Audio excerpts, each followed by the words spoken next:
अस्सलाम वालेकुम व्यूअर्स। उम्मीद करती हूँ कि आप सब खैरियत से होंगे और आपको ये नावल पसंद आ रहा होगा। नावल पीर कामिल, राइटर उमैरा अहमद। यकदम इसे लगा कि वो इस लड़की से कुछ नहीं कह सकता। सलार बेटा, अंदर कमरे में चलते हैं, वहाँ तुम इत्मीनान से आमना से बात कर लेना। सईदा अम्मा ने इस बार सलार को मुखातिब किया। सईदा अम्मा कहते हुए अंदर बरामदे की तरफ बढ़ी। सलार ने आमना को सर झुकाए इनकी पैरवी करते देखा। वो वहीं खड़ा इसे अंदर जाता देखता रहा। सईदा अम्मा कमरे का दरवाज़ा खोलकर अंदर दाखिल हो गई। आमना ने दरवाजे के पास पहुंचकर मुड़ते मुड़ते इसे देखा। सलार ने बड़क रफ्तारी से नज़रें झुका ली। आमना ने मुड़कर इसे देखा, फिर शायद वो हैरान हुई। सलार अंदर क्यों नहीं आ रहा था। सलार ने इसकी तरफ देखे बगैर सर झुकाए कदम आगे बढ़ा दिए। आमना कुछ मुतमिन होकर मुड़कर कमरे में दाखिल हो गई। सलार जब कमरे में दाखिल हुआ तो सईदा अम्मा पहले ही एक कुर्सी पर बैठ चुकी थी। आमना लाइट ऑन कर रही थी। सलार को धूप से अंदर आकर खनकी का एहसास हुआ। बैठो बेटा, सईदा अम्मा ने एक कुर्सी की तरफ इशारा करते हुए इससे कहा।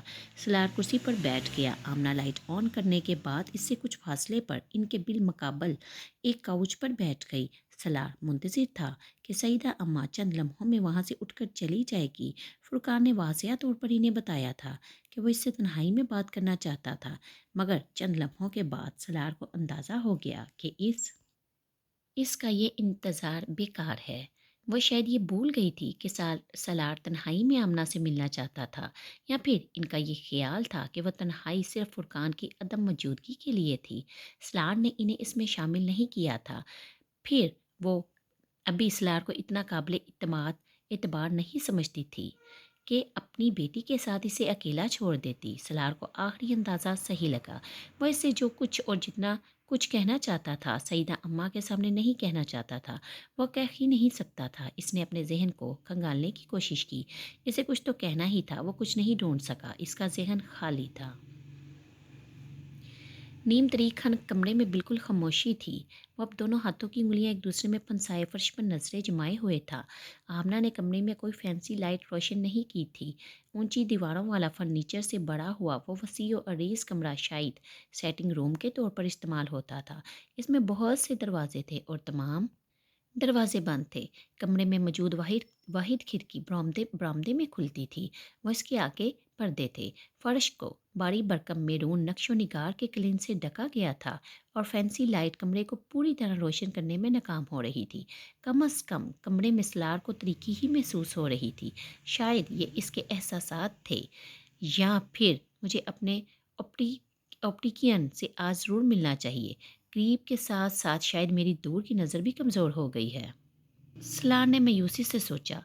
सेंट्रल टेबल के दूसरी तरफ बैठी आमना को वो देख नहीं पा रहा था। इसने एक बार फिर नज़रें कलीन पर जमा दी। फिर इसने यकदम आमना को उठते देखा। वो दीवार के पास जाकर कुछ और लाइट्स ऑन कर रही थी। कमरा ट्यूबलाइट की रोशनी में जगमगा उठा। फैंसी लाइट बंद हो गई थी। सलार हैरान हुआ, आमना ने ट्यूबलाइट ऑन क्यों नहीं की थी। फिर अचानक इसे एहसास हुआ वो भी नर्वस थी। आमना दोबारा फिर इसके सामने काउच पर आकर नहीं बैठी। वह इससे कुछ फासले पर सईदा अम्मा के पास एक कुर्सी पर बैठ गई। सलार ने इस बार इसे देखने की कोशिश नहीं की। वह इसी तरह कलीन को घूरता रहा। सईदा अम्मा का सबर बिल आखिर जवाब दे गया। कुछ देर बाद उन्होंने खनकार खनकार कर सलार को मतवज्जा किया। करो बेटा, वो बातें जो तुमने आमना से तन्हाई में करनी थी। उन्होंने सलार को बड़े प्यार से याद दिलाया। इतनी देर से चुप बैठे हो, मेरा तो दिल हो रहा है। सलार ने एक गहरा सांस लिया। फिर सईदा अम्मा और आमना को बारी बारी देखा। कुछ नहीं, मैं बस इन्हें देखना चाहता था। इसने अपने लहजे को खतल मकान हमवार रखते हुए कहा। सईदा अम्मा के चेहरे पर बशाशत आ गई। तो इतनी सी बात है और फुरकान ने मुझे डरा ही दिया। हाँ हाँ, ज़रूर देखो, क्यों नहीं, बीवी है तुम्हारी। वो उठकर खड़ा हो गया। आप इनसे कह दे कि सामान पैक कर ले, मैं बाहर इंतज़ार करता हूँ। वह दरवाजे की तरफ बढ़ता हुआ सईदा अम्मा से बोला। आमना ने चौंक कर इसे देखा। सईदा अम्मा भी हैरानी से इसे देख रही थी। मगर बेटा, तुम तो सिर्फ कुछ बातें करना चाहते थे, इससे फिर रुखसती। मेरा मतलब है, मैं चाहती थी बाकायदा रुखसत करूं। और सलार ने नरमी से सईदा अम्मा की बात काटी। आप ये समझ लें कि मैं बाकायदा रुखसत करवाने के लिए ही आया हूँ।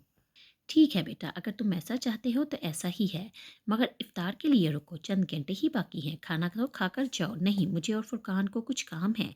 मैं इसे सिर्फ एक घंटे के लिए लेकर आया था। ज़्यादा देर रुकना मुमकिन नहीं है मेरे लिए, वो खड़े खड़े कह रहा था। लेकिन अम्मा, मुझे तो सामान पैक करने में बहुत देर लगेगी। आमना ने वहीं कुर्सी पर बैठे हुए पहली बार सारी गुफ्तगू में हिस्सा लिया। सलार ने मुड़कर इसे देखे बगैर सईदा अम्मा से कहा, सईदा अम्मा, आप इनसे कहिए ये आराम से पैकिंग कर लें, मैं बाहर इंतज़ार करूँगा, जितनी देर ये चाहें। वो अब कमरे से निकल गया था। फुरकान ने हैरानी से सलार को देखा, वो बैठक में दाखिल हो रहा था।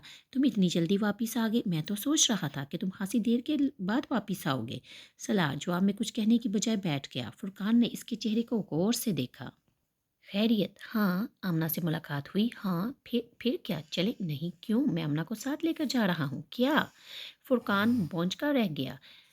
तुम तो इससे बात करने के लिए आए थे। सलार जवाब देने की बजाय अजीब सी नज़रों से इसे देखने लगा। ये एकदम रुखसती का क्यों सोच लिया? बस सोच लिया। इस बार फुरकान ने उसे उलझी हुई नज़रों से देखा। 2 घंटे बाद आमना जब फुरकान और सलार के साथ सलार के फ्लैट पर पहुंची थी, तब अफ्तार में ज़्यादा वक्त नहीं था। सलार ने इफ्तारी का सामान रास्ते से ले लिया था। फुरकान ने इन दोनों को अफ्तारी के लिए अपने फ्लैट पर लेकर जाना चाहता था, मगर सलार इस पर रजामंद नहीं हुआ। फुरकान ने अपनी बीवी को भी सलार के फ्लैट पर बुलवा लिया। इफ्तारी के लिए टेबल फुरकान की बीवी ने ही तैयार किया था। आमना ने मदद करने की कोशिश की थी, जिसे फुरकान और इसकी बीवी ने रद्द कर दिया। सलार ने मुदाखलत नहीं की थी, वो मोबाइल लेकर बालकोनी में चला गया था। लाउंज में बैठे खिड़कियों के शीशे के पार आमना ने इसे बालकोनी में टहलते मोबाइल पर किसी से बात करते देखा। वो बहुत संजीदा नजर आ रहा था। इसने सईदा अम्मा के घर से अपने फ्लैट तक एक बार भी इसे मुखातिब नहीं किया था। यह सिर्फ फुरकान था जो वक्तन फ़वक्तन इसे मुखातिब करता रहा था, और अब भी यही हो रहा था। सलार ने वो खामोशी इफ्तारी की मेज़ पर भी नहीं तोड़ी। फुरकान और इसकी बीवी ही आमना को मुख्तलिफ चीज़ें सर्व करते रहे। आमना ने इसकी खामोशी और सर्द महरी को महसूस किया था। अफ्तार के बाद वो फुरकान के साथ मगरिब की नमाज के लिए निकल आया था। फुरकान को मगरिब की नमाज पढ़ने के बाद हॉस्पिटल जाना था। मस्जिद से निकलकर फुरकान के साथ कार पार्किंग की तरफ आते हुए फुरकान ने इससे कहा, तुम बहुत ज़्यादा खामोश हो। सलार ने एक नज़र इसे देखा, मगर कुछ कहे बगैर चलता रहा। क्या तुम्हें कुछ कहना नहीं है? वो मसलसल इसकी खामोशी को तोड़ने की कोशिश कर रहा था। सलार ने सर उठाकर आसमान को देखा। मगरिब के वक्त ही धुंध नमूदार होने लगी थी। एक गहरा सांस लेकर इसने फुरकान को देखा। नहीं, मुझे कुछ नहीं कहना। चंद लम्हे साथ चलने के बाद फुरकान ने इसे बुड़बुड़ाते सुना, मैं आज कुछ भी कहने के काबिल नहीं हूँ। फुरकान को इस पर बेख्तियार तरस आया। साथ चलते चलते इसने सलार का कंधा थपथपाया। मैं तुम्हारे एहसासात समझ सकता हूँ, लेकिन ज़िंदगी में ये सब होता रहता है। तुम ही मामा के लिए जो कुछ कर सकते थे तुमने किया, जितना इंतज़ार कर सकते थे तुमने किया। 8-9 साल कम नहीं होते। अब तुम्हारी किस्मत में अगर यही लड़की लिखी है, तो हम या तुम क्या कर सकते हैं? सलार ने बेतासुर नज़रों से इसे देखा। इस घर में आना इमामा का मुकद्दर नहीं था, आमना का मुकद्दर था। सो वो आ गई। इससे निकाह होते हुए 7 दिन हुए हैं और इससे निकाह होते हुए 7 दिन हुए हैं, और 8वें दिन वो यहाँ है। इमामा के साथ निकाह को 9 साल होने वाले हैं। वो आज तक तुम्हारे पास नहीं आ सकी। क्या तुम ये बात नहीं समझ सकते कि इमामा तुम्हारे मुकद्दर में नहीं है? वो पूरी दिलजमी से इसे समझाने की कोशिश कर रहा था। हमारी बहुत सारी ख्वाहिशात होती हैं। बाज़ ख्वाहिशात अल्लाह पूरी कर देता है, बाज़ नहीं करता। हो सकता है इमामा के नाम मिलने में तुम्हारी बेहतरी हो सकता है अल्लाह ने तुम्हें आमना ही के लिए रखा हो सकता है आज से चंद साल बाद तुम इसी बात पर अल्लाह का शुक्र अदा करते न थको। वो दोनों पार्किंग एरिया के पास पहुंच चुके थे। फुरकान की गाड़ी शुरू में ही खड़ी थी। मैंने अपनी ज़िंदगी में ऐसा कोई इंसान नहीं देखा जिसकी हर ख्वाहिश पूरी हो, जिसने जो चाहा हो पा लिया हो। फिर शिकवा किस बात का? आमना के साथ एक अच्छी ज़िंदगी गुजारने की कोशिश करो। वो दोनों अब गाड़ी के पास पहुंच चुके थे। फुरकान ने ड्राइविंग सीट का दरवाज़ा खोल दिया, मगर बैठने से पहले इसने सलार के दोनों कंधों पर हाथ रखते हुए बारी बारी इसके दोनों गालों को नरमी से चूमा। तुम्हें यही याद रखना चाहिए कि तुमने एक नेकी की है, और इस नेकी का अजर अगर तुम्हें यहाँ नहीं मिलेगा तो अगली दुनिया में मिल जाएगा। वो अब सलार के चेहरे को अपने दोनों हाथों में लिए हुए कह रहा था। सलार सर को हल्का सहम करते हुए थोड़ा सा मुस्कुराया। फुरकान ने एक गहरा सांस लिया। आज के दिन ये पहली मुस्कुराहट थी जो इसने सलार के चेहरे पर देखी थी। इसने खुद भी मुस्कुराते हुए सलार की पुश्त थपथपाई और ड्राइविंग सीट पर बैठ गया। सलार ने गाड़ी का दरवाज़ा बंद कर दिया। फुरकान इग्निशन में चाबी लगा रहा था जब इसने सलार को खिड़की का शीशा उंगली से बचाते देखा। फुरकान ने शीशा नीचे कर दिया। तुम कह रहे थे कि तुमने आज तक कोई ऐसा इंसान नहीं देखा जिसने जिस चीज़ की भी ख्वाहिश की हो इसे मिल गई हो। सलार खिड़की पर झुके पुरस्कून आवाज़ में इससे कह रहा था। फुरकान ने उलझी हुई नज़रों से इसे देखा। वो बेहद पुरस्कून और मुतमिन नज़र आ रहा था। फिर तुम मुझे देखो, کیونکہ میں وہ انسان ہوں جس نے آج تک جو بھی چاہا ہے وہ اسے مل گیا ہے۔ فرقان کو لگا اس کا ذہن غم کی وجہ سے متاثر ہوا تھا۔ جسے تم میری نیکی کہہ رہے ہو وہ دراصل میرا اجر ہے جو مجھے زمین پر ہی دے دیا گیا ہے۔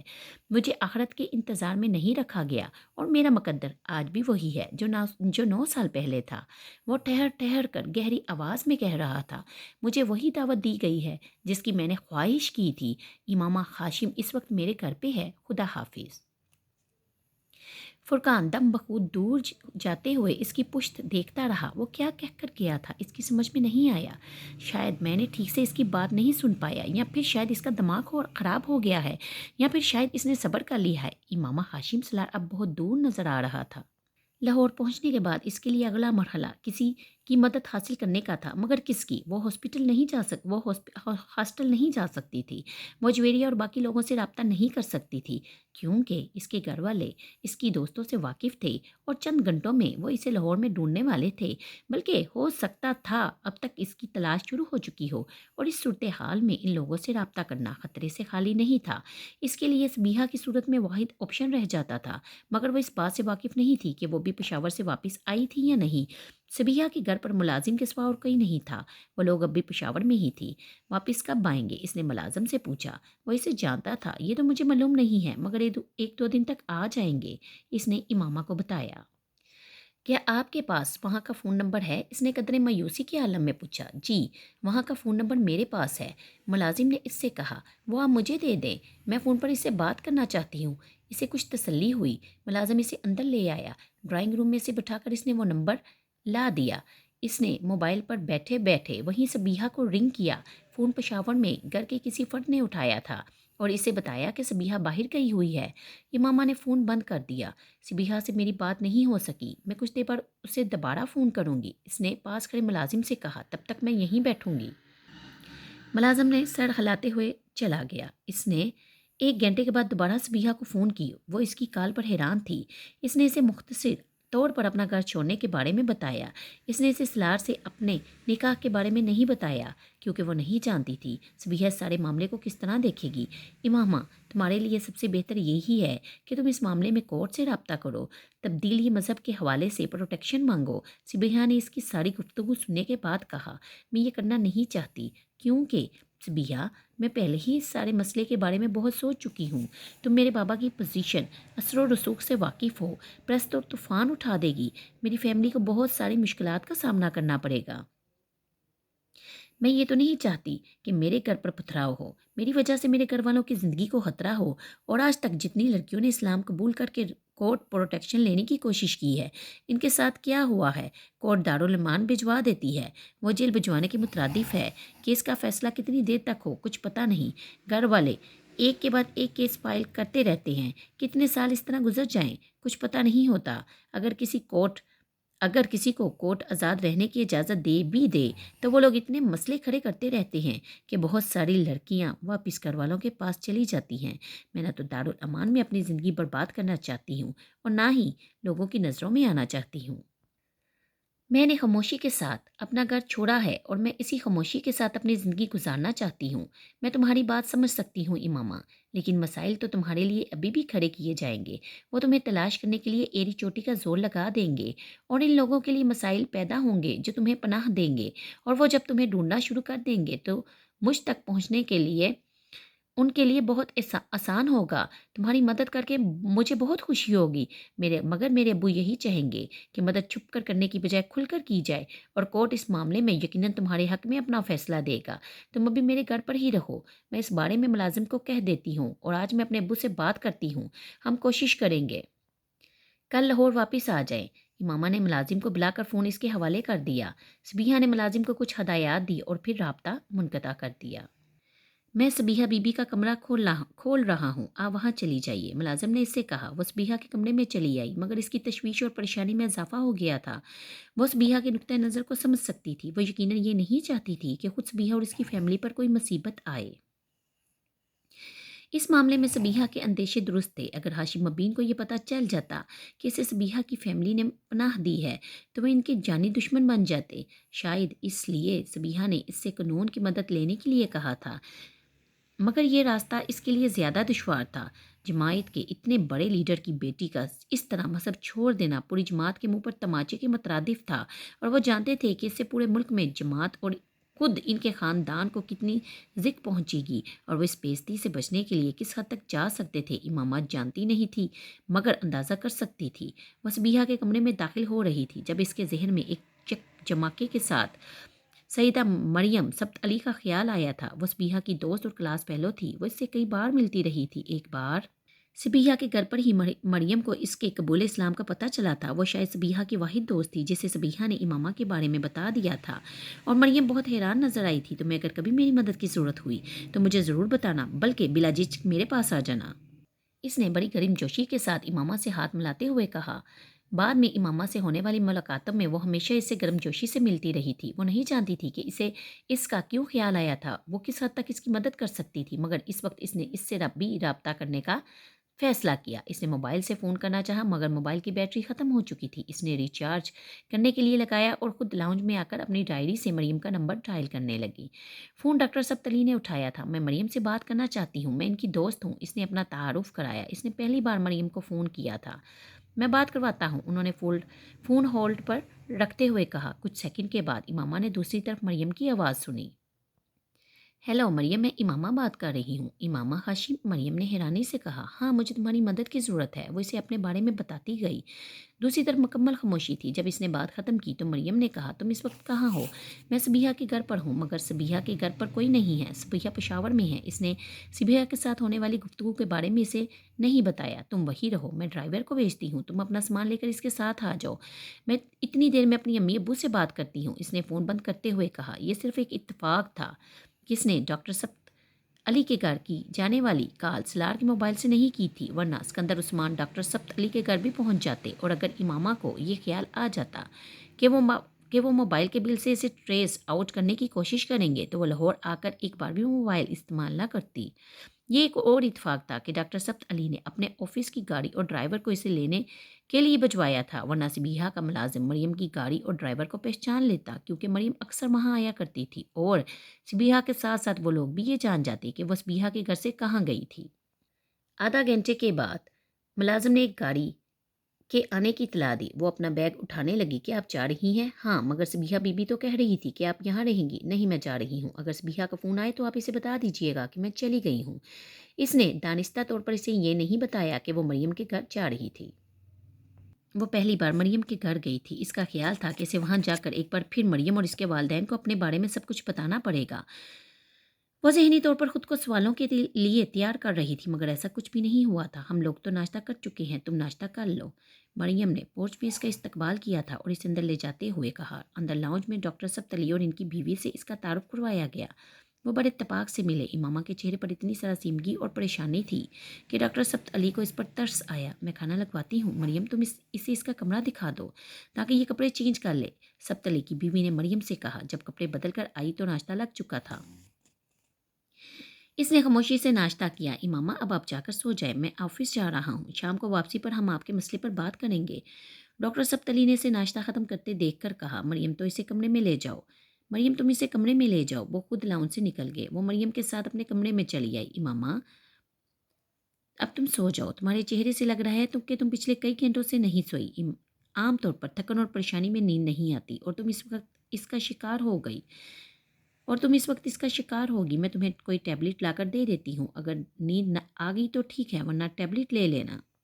وہ کمرے سے باہر نکل گئی۔ کچھ دیر بعد اس کی واپسی ہوئی۔ پانی کا گلاس اور ٹیبلٹ بیڈ سائڈ ٹیبل پر رکھتے ہوئے اس نے کہا۔ تم بالکل ریلیکس ہو کر سو جاؤ، سب کچھ ٹھیک ہو جائے گا، تم سمجھو کہ تم اپنے گھر پر ہو۔ وہ کمرے کی لائٹ آف کرتی ہوئی ایک بار پھر کمرے سے باہر نکل گئی۔ صبح کے 9:30 بج رہے تھے، مگر ابھی تک باہر بہت دھند تھی، اور کمرے کی کھڑکیوں پر پردے ہونے کی وجہ سے کمرے میں اندھیرا کچھ اور گہرا ہو گیا تھا۔ اس نے کسی معمول کی طرح ٹیبلٹ پانی کے ساتھ نگل لی۔ اس کے بغیر نیند آنے کا سوال ہی پیدا نہیں ہوتا تھا۔ اس کے ذہن میں اتنے بہت سے خیالات آ رہے تھے کہ بیڈ پر لیٹ کر نیند کا انتظار کرنا بہت مشکل ہو جاتا۔ چند منٹوں کے بعد اس نے اپنے اعصاب پر ایک غنودگی طاری ہوتی محسوس کی۔ وہ جس وقت دوبارہ اٹھی، اس وقت کمرہ مکمل طور پر تاریک ہو چکا تھا۔ وہ بیڈ سے اٹھ کر دیوار کی طرف گئی اور اس نے لائٹ جلا دی۔ वाल क्लॉक रात के 11:30 बजा रहा था। वो फौरी तौर पर अंदाज़ा नहीं कर सकी कि ये इतनी लंबी नींद टैबलेट का असर थी या फिर पिछले कुछ दिनों से सही तौर पर ना सोने की वजह से। जो कुछ भी था वो सुबह से बहुत बेहतर हालत में थी। इसे बेहद भूख लगी हुई थी, मगर वो ये जानती थी कि घर के अफराद इस वक्त जाग रहे होंगे या नहीं। मगर वो ये नहीं जानती थी कि घर के अफराद इस वक्त जाग रहे होंगे या नहीं। बहुत आहिस्तगी से दरवाज़ा खोलकर लाउंज में निकल आई। डॉक्टर सप्तली लाउंज के एक सोफे पर बैठे कोई किताब पढ़ रहे थे। दरवाज़ा खुलने की आवाज़ पर सुनकर उन्होंने सर उठाकर इसे देखा और इसे देखकर मुस्कुराए। अच्छी नींद आई? वो बड़ी बशाशत से बोले। जी। इसने मुस्कुराने की कोशिश की। अब ऐसा करें कि वो सामने किचन है, वहाँ चली जाइए। खाना रखा हुआ है, गर्म करें। वहाँ टेबल पर ही खा ले। इसके बाद चाय के 2 कप बनाइए और यहाँ आ जाइए। वो कुछ कहे बगैर किचन में चली गई। फ्रिज में रखा हुआ खाना निकाल कर इसने गर्म किया और खाने के बाद चाय लेकर लाउंज में आ गई। चाय का 1 कप बनाकर इसने डॉक्टर सब्त अली को दिया। वह किताब मेज़ पर रख चुके थे। दूसरा कप लेकर वो इनके बिल मुकाबिल दूसरे सोफे पर बैठ गई। वो अंदाज़ा कर चुकी थी कि वो इससे कुछ बातें करना चाहते थे। चाय बहुत अच्छी है, उन्होंने एक सिप लेकर मुस्कुराते हुए कहा। वो इतनी नर्वस थी कि इनकी तारीफ पर मुस्कुरा भी न सकी। शुक्रिया अदा ना शुक्रिया अदा कर सकी। वो सिर्फ इन्हें देखती रही। इमामा, आपने जो फैसला किया है इसके सही होने में कोई दुराही नहीं हो सकती, मगर फैसला बहुत बड़ा है और इतने बड़े फैसले करने के लिए बहुत हिम्मत की ज़रूरत होती है, ख़ास तौर पर इस कम उम्री में। मगर बाज़ दफ़ा फैसले करने के लिए इतनी जुर्रत की ज़रूरत नहीं होती जितनी इन पर कायम रहने के लिए होती है। आपको कुछ अरसे बाद इसका अंदाज़ा होगा। वो बड़े ठहरे हुए लहजे में कह रहे थे। मैं आपसे ये जानना चाहता हूँ कि क्या मज़हब की तब्दीली का फ़ैसला सिर्फ मज़हब के लिए है या कोई और वजह है? वो चौंक कर इन्हें देखने लगी। मेरा ख्याल है मुझे ज़्यादा वाज़ेह तौर पर यह सवाल पूछना चाहिए। कहीं ऐसा तो नहीं कि आप किसी लड़के में दिलचस्पी रखती हैं और इसके कहने पर इसके लिए आपने घर से निकलने का फ़ैसला किया किया हो या मज़हब बदलने का? इस सवाल का जवाब देने से पहले आप ये मत सोचिएगा कि अगर ऐसी कोई वजह हुई तो मैं आपको बुरा समझूंगा। ये मैं आपकी मदद नहीं करूंगा। मैं ये सिर्फ इसलिए पूछ रहा हूँ कि अगर ऐसा हुआ तो फिर मुझे इस लड़के उसके घर वालों से भी मिलना होगा। डॉक्टर सप्तली अब सवालिया नज़रों से इसे देख रहे थे। इस वक्त इमामा को पहली बार मरियम से इतनी देर से रब्ता करने पर पछतावा हुआ। अगर सलार की बजाय डॉक्टर सप्त अली जलाल से या इसके घर वालों से बात करते तो शायद। इसने बोझो दिल से नफ़ी में सर खला दिया। ऐसा कुछ नहीं है। क्या आपको वाकई यकीन है कि ऐसा कुछ नहीं है? उन्होंने एक बार फिर सुकून से पूछा। जी, मैंने इस्लाम किसी लड़के के लिए कबूल नहीं किया। वो इस बार झूठ नहीं बोल रही थी। इसने इस्लाम वाकई जलाल अंसर के लिए कबूल नहीं किया था। फिर आपको ये अंदाज़ा होना चाहिए कि आपको कितनी मुश्किलात का सामना करना पड़ेगा। मुझे अंदाज़ा है आपके वालिद हाशिम मबीन साहब, मैं वाकिफ़ हूँ इनसे, जमात के बहुत सरगर्म और रसूख लीडर हैं। और आपका इनके मज़हब से ताइब होकर इस तरह घर से चले आना इनके लिए एक बहुत बड़ा दचका है। आपको ढूंढने और वापस ले जाने के लिए वो ज़मीन और आसमान एक कर देंगे। मगर मैं किसी भी कीमत पर वापस नहीं जाऊंगी। मैंने बहुत सोच समझ कर फैसला किया है। घर आपने छोड़ दिया है, अब आप आगे क्या करेंगी? इमामा को अंदेशा हुआ कि वैसे कोर्ट में जाने का मशवरा देंगे। मैं कोर्ट में नहीं जाऊंगी। मैं किसी के भी सामने नहीं आना चाहती। आप अंदाज़ा कर सकते हैं कि सामने आकर मेरे लिए बहुत ज़्यादा मसाइल पैदा हो जाएंगे। फिर आप क्या करना चाहती हैं? उन्होंने बगौर इसे देखते हुए पूछा। सामने न आने का मतलब ये है कि आप मेडिकल कॉलेज में अपनी स्टडीज़ जारी नहीं रख सकेंगी। मैं जानती हूँ, इसने चाय का कप रखते हुए अफसरदगी से कहा। मैं वैसे भी खुद तो मेडिकल की तालीम अफोर्ड कर भी नहीं सकती, और अगर किसी दूसरे मेडिकल कॉलेज में किसी दूसरे शहर या सूबे में आपकी माइग्रेशन करवा दी जाए तो? नहीं, वो मुझे ढूंढ लेंगे। इनके जहन में भी सबसे पहले यही आएगा कि मैं माइग्रेशन करवाने की कोशिश करूंगी, और इतने थोड़े से मेडिकल कॉलेज में मुझे ढूंढना बहुत आसान काम है। फिर मैं बीएससी में किसी कॉलेज में एडमिशन लेना चाहती हूँ, मगर किसी दूसरे शहर में, लाहौर में वो एक एक कॉलेज छान मारेंगे, और मैं अपना नाम भी बदलवाना चाहती हूँ। अगर आप इन दोनों कामों में मेरी मदद कर सके तो मैं बहुत एहसानमंद होंगी। डॉक्टर सप्तली बहुत देर खामोश रहे। वो किसी गहरी सोच में गुम थे। फिर उन्होंने एक गहरा सांस लिया। इमामा, अभी कुछ अरसा आपको यही रहना चाहिए। पहले तो ये देखना है कि आपके घर वाले आपकी तलाश में क्या क्या तरीके इख्तियार करते हैं। चंद हफ्ते इंतज़ार करते हैं, फिर देखते हैं आगे क्या करना है। आप इस घर में बिल्कुल महफूज हैं। आपको इस हवाले से कोई परेशानी नहीं होनी चाहिए। आप कोर्ट में नहीं जाना चाहती, मैं आपको इसके लिए मजबूर नहीं करूँगा। और आपका ये डर नहीं होना चाहिए कि कोई यहाँ तक आ जाएगा, आपको ज़बरदस्ती यहाँ से ले जाएगा। आपके साथ कोई भी किसी भी तरह की ज़बरदस्ती नहीं कर सकता। उन्होंने इस रात इसे बहुत सी तसल्लियाँ दी थी। इसे डॉक्टर सब्त अली की शक्ल देखकर बेख्तियार हाशिम मुबीन याद आते रहे। वो बोझल दिल के साथ अपने कमरे में चली गई। दूसरे दिन डॉक्टर सबतली शाम 5 बजे के करीब अपने ऑफिस से आए थे। साहब, आपको अपनी स्टडी में बुला रहे हैं। वो इस वक्त मरियम के साथ किचन में थी जब मुलाजिम ने आकर इसे पैगाम दिया। आओ इमामा बैठो। स्टडी के दरवाजे पर दस्तक देकर अंदर दाखिल होने पर डॉक्टर सब्त अली ने इससे कहा। वो अपनी टेबल की एक ड्रॉअर से कुछ पेपर्स निकाल रहे थे। वो वहाँ रखी एक कुर्सी पर बैठ गई। आज मैंने कुछ मालूमात करवाई हैं आपके बारे में कि आपके घर वाले आपकी तलाश में कहाँ तक पहुँचे हैं और क्या कर रहे हैं, उन्होंने दरवाज़ा बंद करते हुए कहा। ये सलार सिकंदर कौन है? इनके अगले सवाल ने इसके दिल की धड़कन को चंद लम्हों के लिए रोक दिया था। वो अब कुर्सी पर बैठे बकौर इसे देख रहे थे। इसके चेहरे की फक होती रंगत ने इन्हें ये बता दिया था कि वो नाम इमामा के लिए अजनबी नहीं था। सलार हमारे साथ वाले घर में रहता है, इसने अटकते हुए कहा। इसने मेरी बहुत मदद की। घर से निकलने में इस्लामाबाद से लाहौर मुझे वही छोड़कर गया। वो दानिस्ता रुक गई कि इसके साथ निकाह के बारे में भी बताना चाहिए। वो गुम में थी। आपके वालिद ने इसके खिलाफ FIR दर्ज करवाई है। आपको अगवा करने के इल्ज़ाम में। इमामा के चेहरे की रंगत सर्द हो गई थी। इसे तवक्का नहीं थी कि सलार सिकंदर इतनी जल्दी पकड़ा जाएगा और अब इसके घर वाले यकीनन जलाल अंसर तक भी पहुंच जाएंगे। और वो नकाह और इसके बाद क्या वो यहाँ आ जाएंगे? क्या वो फिर पकड़ा गया?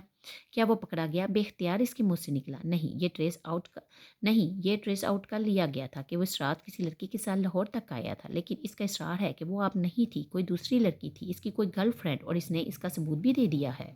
डॉक्टर सप्तली ने दानिस्ता तौर पर यह नहीं बताया कि वह लड़की कोई तवाइफ थी। पुलिस इसे गिरफ्तार इसके अपने वालिद की वजह से नहीं कर सकी। इसके सबूत देने के बावजूद आपके घर वालों का यही इसरार है कि आपकी गुमशुदगी में वही मुलव्वस है। इमामा कैसा लड़का है ये सलार सिकंदर? डॉक्टर सप्तली ने इसे तफसील बताते हुए अचानक पूछा। बहुत बुरा, बेख्तियारी मामा के मुंह से निकला। बहुत ही बुरा, मगर आप तो ये कह रही थी। किसने आपकी बहुत मदद की? फिर हाँ, इसने मेरी मदद की है, मगर वो बहुत बड़े किरदार का लड़का है। मेरी मदद शायद इसने इसलिए की है क्योंकि मैंने इसे एक बार इसे फर्स्ट एड दी थी। इसने खुदकुशी की कोशिश की थी तब, और शायद इसलिए भी इसने मेरी मदद की होगी क्योंकि मेरा भाई इसका दोस्त है, वरना वो बहुत बुरा लड़का है। वो जहनी मरीज है, पता नहीं अजीब बातें करता है, अजीब हरकतें करता है। इमामा के जहन में इस वक्त इसके साथ किए गए सफ़र की याद ताज़ा थी जिसमें वो पूरा रास्ता झुंझलाहट का शिकार होती रही थी। डॉक्टर सप्तली ने सर हिला दिया। पुलिस आपकी फ्रेंड से भी कुछ पूछताछ कर रही है और सबिहा के घर तक भी पुलिस गई है। सबिहा पेशावर से वापस आ गई है, मगर मरियम ने सबिहा को ये नहीं बताया कि आप हमारे यहाँ हैं। आप अब सबिहा से रब्ता मत कीजिएगा, इसे फ़ोन भी मत करें क्योंकि अभी वो इसके घर को अंडर ऑब्जर्वेशन रखेंगे और फ़ोन को भी वो ख़ास तौर पर चेक करेंगे। बल्कि अब आप किसी भी दोस्त से फ़ोन पर कांटेक्ट मत कीजिएगा, ना ही यहाँ से बाहर जाना है। उन्होंने इसे हदायत दी। मेरे पास मोबाइल है, इस पर भी कांटेक्ट नहीं कर सकी। वो चौंके। आपका मोबाइल? नहीं, इस लड़के सलार का मोबाइल है। वो सलार तक पहुंच गए तो मोबाइल तक भी पहुंच जाएंगे। वो बात करते करते रुक गए। जो कल आपने हमारे घर की थी वो इस मोबाइल से की थी। इस बार इनकी आवाज़ में कुछ तशवीश थी। नहीं, वो मैंने सबिहा के घर से की थी। आप अब इस मोबाइल पर दोबारा कोई कॉल मत कीजिएगा और ना कॉल रिसीव करना। वो कुछ मुतमिन हो गए। अगले कुछ दिनों में इसे डॉक्टर सब्तली से इसकी तलाश के सिलसिले में और खबरें मौसूल होती रही थी। इनके ज़रिया मालूमात जो भी थे, मगर वो बेहद बावसूख थे। इसे हर जगह ढूंढा जा रहा था। Medical college, hospital, class fellows, hostel, roommates और फ्रेंड्स। हाशिम अब्बी ने इसे ढूंढने के लिए न्यूज़पेपर का सहारा नहीं लिया था। मीडिया की मदद लेने का नतीजा इनके लिए रस्वाकुन साबित होता। वो जिस हद तक इसकी गुमशुदगी को खुफिया रखने की कोशिश कर रहे थे, मगर वो पुलिस की मदद हासिल किए हुए थे। इनकी जमात में भी इस सिलसिले में इनकी पूरी मदद कर रही थी। वो लोग सबिहा तक पहुंच गए थे, मगर वो ये जान नहीं पाए थे कि वो लाहौर आने के बाद इसके घर गई थी। शायद ये सबिहा के इन दिनों पेशावर में होने का नतीजा था, जिन दिनों इमामा अपने घर से चली आई थी। वरना शायद सबिहा और इसके घर वालों को भी कुछ मसाइल का सामना करना पड़ता। मरियम ने सबिहा को इमामा के यहाँ अपनी मौजूदगी के बारे में नहीं बताया था। इसने मुकम्मल तौर पर यूँ ज़ाहिर किया था जैसे इमामा को इसकी इसकी तरह गुमशुदगी बाकी स्टूडेंट की तरह इसके लिए भी हैरानकुन थी। इसने मुकम्मल तौर पर यूँ ज़ाहिर किया जैसे इमामा की इस तरह की गुमशुदगी बाकी स्टूडेंट की तरह इसके लिए भी हैरानकुन बात थी। चंद हफ्ते गुजर जाने के बाद जब इमामा को यकीन हो गया कि वो डॉक्टर सब्तली के यहाँ महफूज है और कोई भी वहाँ तक नहीं पहुँच सकता, तो इसने सलार सिकंदर को फ़ोन किया। वो इससे निकाह के पेपर लेना चाहती थी और तब पहली बार वो ये जानकर इसके पैरों के नीचे से ज़मीन निकल गई कि सलार ने ना तो तलाक कहा कि इसे तफवीज़ किया था और ना ही वो इसे तलाक देने का कोई इरादा रखता था। डॉक्टर सब्तली के घर पहुंचने के बाद इसने पहली बार मोबाइल इस्तेमाल किया था और वो भी किसी को बताए बगैर। और सलार से फ़ोन पर बात करने के बाद इसे अपनी हमाकत का शिद्दत से एहसास हुआ था। इसे सलार जैसे शख्स पर कभी भी इस हद तक इत्मीनान नहीं करना चाहिए था। और इसे पेपर्स को देखने में कितना वक्त लग सकता था जो इसने इन्हें देखने से इज्तनाब किया। और फिर आखिर इसने पेपर्स की एक कॉपी फौरी तौर पर इसे क्यों नहीं ली, कम अज़ कम इस वक्त जब वो अपने घर से निकल आई थी। अब इसे अंदाज़ा हो रहा था कि वो शख्स इसके लिए कितनी बड़ी मुसीबत बन गया था, और आइंदा आने वाले दिनों में वो अब हर बात पर पछता रही थी। अगर इसे अंदाज़ा होता कि वो डॉक्टर सप्तली जैसे आदमी के पास पहुंच जाएगी तो वो कभी भी निकाह करने की हमाकत नहीं करती, और सलार जैसे आदमी के साथ तो कभी भी नहीं। और अगर इसे यकीन होता कि डॉक्टर सब्त अली हर हालत में इसकी मदद करेंगे तो वो कम अज़ कम सलार के बारे में इनसे झूठ नहीं बोलती। फिर वो कोई ना कोई रास्ता निकाल लेते। मगर अब जब वो इन्हें बड़े दावे और यकीन के साथ ये यकीन दिला चुकी थी कि वो किसी लड़के के साथ भी इन्वॉल्व नहीं थी, तो इस निकाह का इंकशाफ, और वो भी इस लड़के के साथ जिसकी बुराइयों के बारे में वो डॉक्टर सब्त अली से बात कर चुकी थी, जिसके बारे में वो ये भी जानते थे कि मामा के वालिदैन ने इसके खिलाफ अगवा का केस फाइल किया था। वो नहीं जानती थी कि अब अगर डॉक्टर सब्तली को यह हक़ाइक़ बताने की कोशिश करेगी तो इनका रद्द-ए-अमल क्या होगा, और वह कम से कम इस वक्त वो वाहिद ठिकाना खोने के लिए तैयार नहीं थी। अगले कई दिन इसकी भूख-प्यास बिल्कुल ख़त्म हो गई। मुस्तकबिल यकदम भूत बन गया था, और सलार सिकंदर इसे इस शख्स से इतनी नफ़रत हो गई थी, इतनी नफ़रत महसूस हो रही थी कि अगर वो इसके सामने आ जाता तो इसे शूट कर देती। इसे अजीब ख़दशे और अंदेशे तंग करते रहे। पहले अगर इसे सिर्फ अपने घर वालों का खौफ था, तो अब इस खौफ के साथ साथ सलार का खौफ भी शामिल हो गया था। अगर इसने भी मेरी तलाश शुरू कर दी तो, और इसके साथ ही इसकी हालत कायर होने लगी थी। इनका वज़न यकदम कम होने लगा था। वो पहले भी खामोश रहती थी, मगर अब इसकी खामोशी में और इजाफा हो गया था। वो शदीद ज़हनी दबाव का शिकार थी, और ये सब कुछ डॉक्टर सब्तली और इनके घर वालों से पोशीदा नहीं था। इन सब ने इसे बारी बारी इन अचानक आने वाली तब्दीलियों की वजह पूछने की कोशिश की, लेकिन वो इन्हें टालती रही। तुम पहले भी उदास और परेशान लगती थी, मगर अब 1-2 हफ्ते से बहुत ज़्यादा परेशान लगती हो। क्या परेशानी है इमामा? सबसे पहले मरियम ने इस बारे में पूछा था। नहीं, कोई परेशानी नहीं है, बस मैं घर को मिस करती हूँ। इमामा ने इसे मुतमिन करने की कोशिश की थी। नहीं, मैं ये नहीं मान सकती। आखिर अब अचानक इतना क्यों मिस करने लगी हो? कि खाना-पीना भूल गई हो, चेहरा ज़र्द हो गया है, आँखों के कर्द हल्के पड़ने लगे हैं, वज़न कम होता जा रहा है। क्या तुम बीमार होना चाहती हो? वो मरियम की कही हुई किसी बात को रद्द नहीं कर सकती थी। वो जानती थी कि इसकी ज़ाहिरी हालत देखकर कोई भी इसकी परेशानी का अंदाज़ा लगा सकता था, और शायद ये अंदाज़ा भी कि ये परेशानी किसी नए मसले का नतीजा थी। मगर वो इस मामले में बेबस थी। वो सलार के साथ होने वाले निकाह और इससे मुतल्लका खदशात को अपने ज़हन से निकाल नहीं पा रही थी। मुझे अब अपने घरवाले ज़्यादा याद आने लगे हैं। जो दिन गुज़र रहे हैं वो मुझे ज़्यादा याद आ रहे हैं, इमामा ने मध्यम आवाज़ में इससे कहा, और ये झूठ नहीं था। इसे वाक़ई अब अपने घरवाले बहुत ज़्यादा याद आने लगे थे। वो कभी भी इतना लंबा अरसा इनसे अलग नहीं रही थी, और वो भी मुकम्मल तौर पर इस तरह कट कर लाहौर हॉस्टल में रहते हुए भी वो महीने में एक बार ज़रूर इस्लामाबाद जाती, और 1-2 बार वसीम या हाशिम मबीन लाहौर में इसे मिलने आ जाते, और फ़ोन पर तो अक्सर बात होती रहती थी। मगर अब यकदम इसे यूँ लगने लगा था जैसे वो समंदर में मौजूद किसी वीरान जज़ीरे परान बैठी हो, जहाँ दूर दूर तक कोई था ही नहीं, और वो चेहरे जिनसे इसे सबसे ज़्यादा मोहब्बत थी वो ख्वाबों और ख्यालों के अलावा नज़र आ ही नहीं सकते थे। पता नहीं मरियम इसके जवाब से मुतमिन हुई या नहीं, मगर इसने मौजू बदल दिया था। शायद इसने सोचा होगा कि इस तरह इसका जहन बढ़ जाएगा। डॉक्टर सब्तली की 3 बेटियां थीं, मरियम इनकी तीसरी बेटी थी। इनकी बड़ी दोनों बेटियों की शादी हो चुकी थी, जबकि मरियम अभी मेडिकल की तालीम हासिल कर रही थी। डॉक्टर सब्त अली ने इमामा को अपनी बड़ी दोनों बेटियों से भी मुतारफ़ करवाया था। वो दोनों बैरून शहर मुकीम थी, और इनका राब्ता ज़्यादातर फ़ोन के ज़रिए ही होता था। मगर ये एक इत्तेफ़ाक ही था कि इमामा के वहाँ आने के चंद हफ़्तों के दौरान वो दोनों बारी-बारी कुछ दिनों के लिए वहीं आई। इमामा से इनका रवैया मरियम से मुख्तलिफ नहीं था। इनके रवैये में इसके लिए मोहब्बत और मनुसियत के अलावा कुछ नहीं था, लेकिन इमामा को इन्हें देखकर हमेशा अपनी बड़ी बहनें याद आ जाती। फिर जैसे सब कुछ याद आ जाता, अपना घर, बाबा, बड़े भाई वसीम, और साथ से इसका खूनी रिश्ता नहीं था। इनकी जमात के बाद असर ख़ानदान अपने घरों में औलाद होने के बावजूद बेसहारा यतीम बच्चों में से किसी एक लड़के को गोद लेने लगे थे। ये अपनी जमात के अफराद की मुस्तकबिल में तादाद बढ़ाने के लिए कोशिशों का एक ज़रूरी हिस्सा थी। ऐसा बच्चा हमेशा आम मुसलमानों के बच्चों में से ही होता, और हमेशा लड़का होता। साथ भी इस सिलसिले में बहुत छोटी उम्र में इसी के घर आया था, और इस वक्त स्कूल के आखिरी सालों में थी, और इसे घर में होने वाले इस अजीब इजाफे ने कुछ हैरान किया था। हम लोगों ने अल्लाह ताला के एहसानात का शुक्र अदा करने के लिए साथ को गोद लिया है, ताकि हम भी दूसरे लोगों पर एहसानात कर सकें और नेकी का यह सिलसिला जारी रहे। इसकी अम्मी ने इसके इस्तफसार पर इसे बताया था, तुम समझो वो तुम्हारा छोटा भाई है। अब इसे अपने बाबा और अम्मी पर बहुत फ़ख्र हुआ था।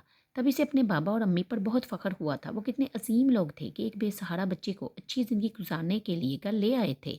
इसे अपना नाम दे रहे थे, अल्लाह की अता करदा नेमतों को इसके साथ बाँट रहे थे। इसने तब गौर नहीं किया था कि ऐसा ही एक बच्चा इसके ताया आज़म के घर पर भी क्यों था?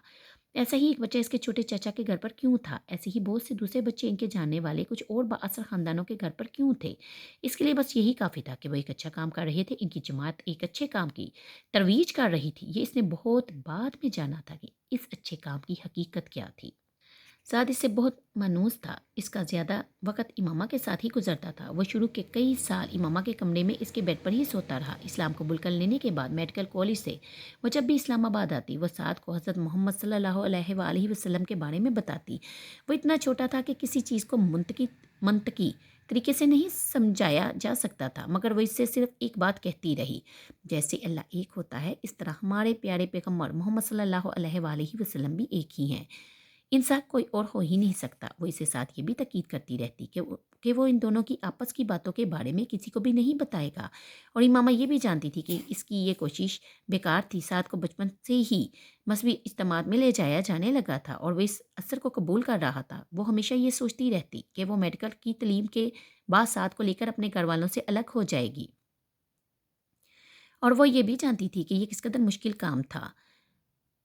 इसने घर से भागते हुए 20 साद को अपने साथ ले जाने का सोचा था, मगर ये काम नामुमकिन था। वो नहीं चाहती थी कि वो इसे लाते हुए खुद भी पकड़ी जाए। वो इसे वहाँ छोड़ आई थी और अब डॉक्टर सब्त अली के यहाँ पहुँच जाने के बाद इसे बार बार इसका ख्याल आता, अगर वो किसी तरह इसे वहाँ ले आती तो वो भी इस दलदल से निकल सकता था। मगर इन तमाम सोचो तमाम ख्यालों ने अपने घर वालों के लिए इसकी मोहब्बत को कम नहीं किया, ना अपने घर वालों के लिए, ना जलाल अंसर के लिए। वह इनके ख्याल आने पर जो रोना शुरू होती तो सारी रात रोती रहती। शुरू के दिनों में वो एक अलग कमरे में थी और मरियम को इसका अंदाज़ा नहीं था, मगर एक रात वो अचानक इसके कमरे में अपनी कोई किताब लेने आई। रात के पिछले पहर इसे कतई ये अंदाज़ा नहीं था कि इमामा जाग रही होगी, और ना सिर्फ जाग रही होगी बल्कि रो रही होगी। इमामा कमरे की लाइट ऑफ किए अपने बेड पर कंबल ओढ़े रो रही थी जब अचानक दरवाज़ा खुला तो इसने कंबल से चेहरे को ढांप लिया था। वो नहीं जानती थी कि मरियम को कैसे इसके जागने का अंदाज़ा हुआ था। इमामा जाग रही थी। इसने इमामा को आवाज़ दी। इमामा ने हरकत नहीं की, मगर फिर मरियम इसकी तरफ चली आई और इसने कंबल इसके चेहरे से हटा दिया। मेरे अल्लाह, तुम रो रही हो। और इस वक्त वो इसके पास की तफ्शीश के आलम में बेड पर बैठ गई। इमामा की आंखें बुरी तरह सूजी हुई थी और इसका चेहरा आंसुओं से भीगा हुआ था, मगर इसे सबसे ज़्यादा नेदामत इस तरह पकड़े जाने की थी। इसलिए तुम्हें रातों को नींद नहीं आती क्योंकि तुम रोती रहती हो और सुबह ये कह देती है कि रात को सोने में दिक्कत हुई, इसलिए आंखें सूजी हुई हैं। बस तुम आज से यहाँ नहीं सोगी, उठो मेरे कमरे में चलो। इसने कुछ बरहमी के आलम में इसे खींच कर उठाया। इमामा एक लफ्ज़ नहीं बोल सकी। वो इस हद तक शर्मिंदा थी। मरियम ने इसके बाद इसे अपने कमरे में ही सुलाना शुरू कर दिया था। रातों को देर तक रोने का वो सिलसिला ख़त्म हो गया, मगर नींद पर इसका अब भी कोई इख्तियार नहीं था। इसे नींद बहुत देर से आती थी। कई बार मरियम की अदम मौजूदगी में इसकी मेडिकल की किताबें देखती और इसका दिल भर आता।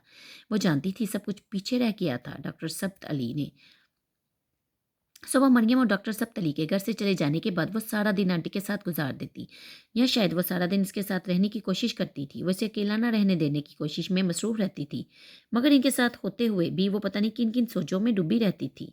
इसने सलार के साथ दोबारा रब्ता करने की कोशिश नहीं की थी। वो जानती थी कि इसका कोई फ़ायदा नहीं था। इसकी जहनी परेशानी में इजाफे के अलावा इस रब्ते से इसे कुछ हासिल होने वाला नहीं था। इसे डॉक्टर सब्त अली के यहाँ आए 3 माह हो गए थे जब एक दिन उन्होंने रात को इसे बुलाया।